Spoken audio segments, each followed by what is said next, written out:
Assalamualaikum warahmatullahi wabarakatuh. Halo teman-teman, nama saya Saifi Nur Azizah dari Fakultas Usuluddin dan Dakwah, Program Studi Ilmu Al-Quran dan Tafsir Semester 4, Institut Ilmu Al-Quran Jakarta.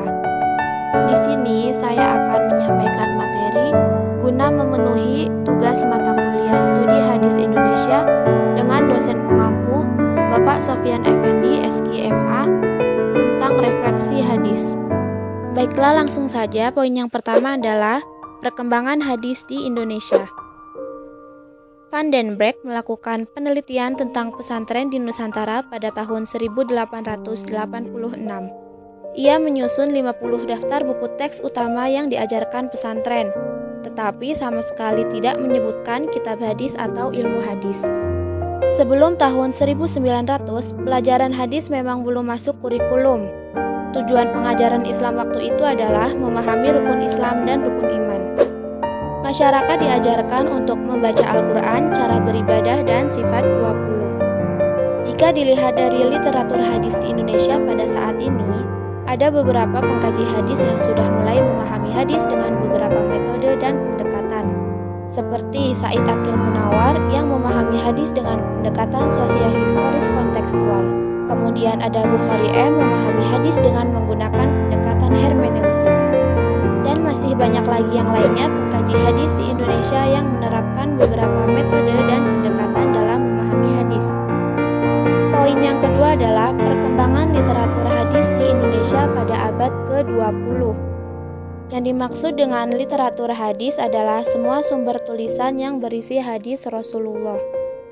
Memasuki abad ke-20, perkembangan literatur hadis di Indonesia dimulai dengan didatangkannya sejumlah kitab kuning, termasuk diantaranya adalah kitab-kitab hadis dari Timur Tengah oleh para ulama di Indonesia.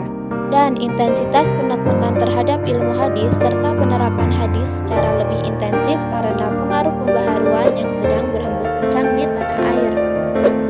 Dari laporan penelitian Martin van Brunesen di sejumlah pondok pesantren Indonesia pada tahun 1980 menyebutkan 12 literatur matan hadis yang dipelajari, diantaranya adalah Bulughul Maram, Riyadhus Shalihin, Sahih Bukhari, Sahih Muslim, Subulus Salam, At-Tajrid Al-Shorih, Jawahirul Bukhari, Arba'in Nawawi, Durratun Nasihin, Tanqihul Qaul, Mukhtarul Hadis, dan Usfuriyah.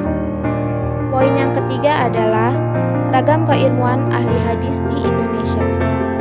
Ragam keilmuan ahli hadis di Indonesia tidak semuanya fokus dan mendalami satu ilmu saja. Akan tetapi, mereka mendalami berbagai disiplin ilmu, khususnya para ahli hadis awal abad ke-20.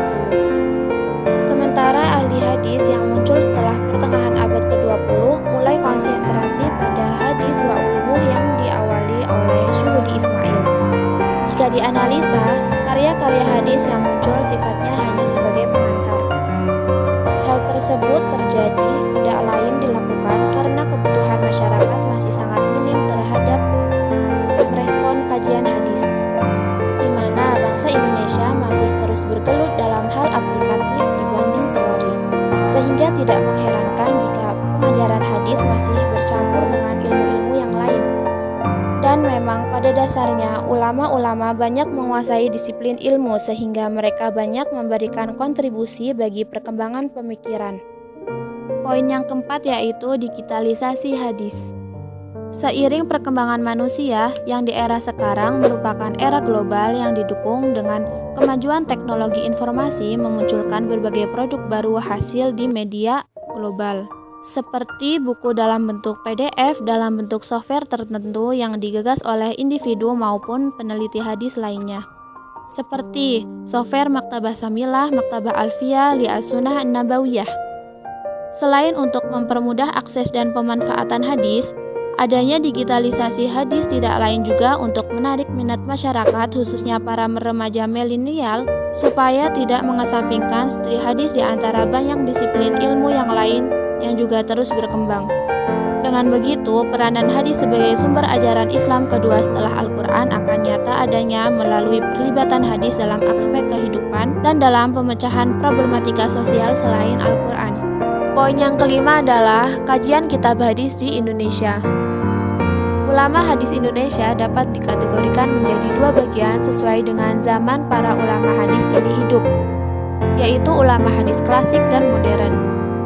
Adapun kitab-kitab kajian hadis di Indonesia pada masa klasik antara lain adalah ada Syarah Hadis Arba'in dan Mawaizul Badi'ah karya Abdurrauf As-Singkili, ada Minhajuz Zawi Nazar karya Kiai Mahfud Termas, ada Hadis Arba'in, Risalatul Jam'iyah, Nurul Mubin fi Mahabbati Sayyidil Mursalin karya Kiai Hashim As'ari, ada Tangkihul Qaul karya Imam Nawawi Al-Bantani, dan terakhir ada Arba'una Hadisan min Arba'ina Kitaban Arba'ina Syaikhan karya Muhammad Yasin Al-Fadani. Adapun kitab-kitab kajian hadis di Indonesia pada masa modern antara lain adalah Hadis Nabi yang tekstual dan kontekstual, Telaah Ma'ani Al-Hadis tentang ajaran Islam yang universal, temporal, dan lokal, karya Profesor Dr. Haji Muhammad Suyudi Ismail, ada Ilmu Mustalah Hadis karya Profesor Dr. Haji Muhammad Yunus, dan ada Ikhtisar Mustalah Hadis karya Fathur Rahman. Poin yang terakhir yaitu manfaat mempelajari cabang-cabang ilmu hadis. Di antaranya yaitu memberikan gambaran tentang cara untuk menjaga as-sunnah dan menghindari kesalahan dalam periwayatannya. Kemudian memberikan pengetahuan baru tentang cara mengetahui kualitas sebuah hadis, apakah hadis tersebut diterima dan ditolak, baik dari sudut sanad maupun matanya. Demikianlah yang dapat saya sampaikan, kurang lebihnya mohon maaf yang sebesar-besarnya. Wassalamualaikum warahmatullahi wabarakatuh.